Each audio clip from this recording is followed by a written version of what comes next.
Well, this may be self-indulgent, but I love taking pictures, and I wanted to recap my summer through the use of them, because it was a great summer. I had a really cool time, especially on the creative front, at least, what counts for it in my little world.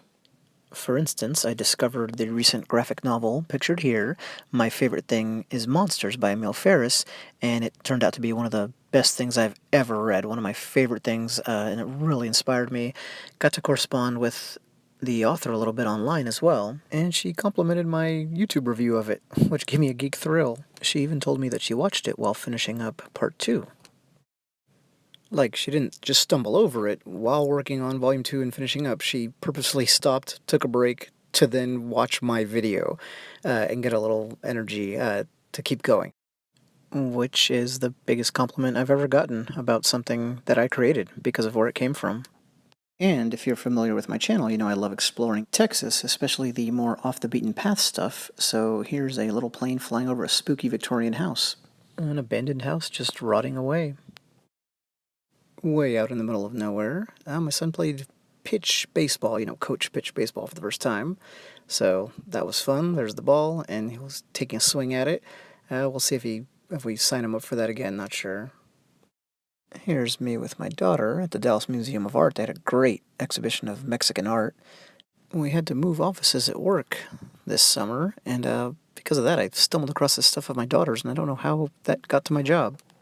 Plus, I just love that picture, and this one, so back to road tripping through Texas. Not the best time of year, but it's when we have the freedom to do it, or a little bit more of it, so this is out in basically the area northwest of Dallas, where you can see just charming main streets and sights like this. Of course, I spend a lot of time running around to see great antiques, and here's a fantastic one from Africa. I'm getting more and more interested in indigenous African art. But on to the bookend of all things creative for this summer. I took a trip up to New York City, as you can see. This was taken during an impromptu 2-hour run, which was on basically 2 hours sleep. It was to see one of my absolute heroes in person, Alejandro Jodorowsky, who you might know from Jodorowsky's Dune, the documentary from a couple years back. Basically, he's a legendary but seriously unknown in the United States cult filmmaker and comic book creator. This image is from The Incal, his magnum opus, which, just like his movies, are tragically underknown in the United States, so are his comic books, but both are incredibly influential. He's also what he calls a psycho-shaman, basically the modern equivalent of a mad but very wise man on top of a mountain that you can go to for some wisdom. So I went to New York, saw the private premiere of his movie, saw him in person. Here's just a random site from a museum. Had such a great time there at the movie and the party afterwards. Here's someone doing Tai Chi early in the morning that I went on this incredibly long morning run, passing the 9/11 memorial, and here I am at the premiere, meeting the editor and cinematographer of my favorite documentary of all time, which kind of changed my life, Jodorowsky's Dune.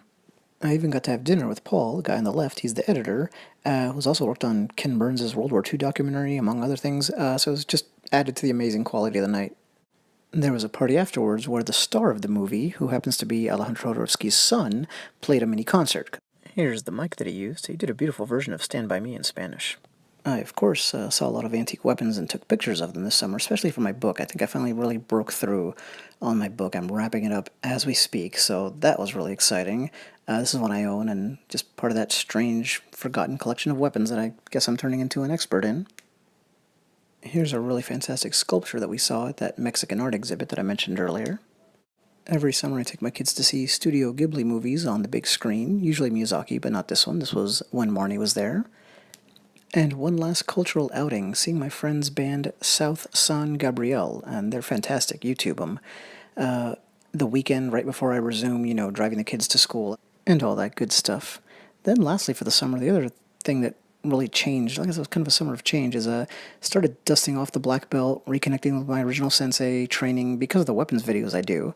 That's been really fun. And then, I swear I didn't plan this at all. It just happened to be somewhere where they had this, so I started skateboarding again, and falling and getting bruised and abusing my body. There's the nice shiner my mid-40s thumb received as a result of that. But it was an absolute blast, and I've been back for more since. And lastly, here's me at the top of the warped wall. Looked at it and said, yep, gonna have to give it a shot.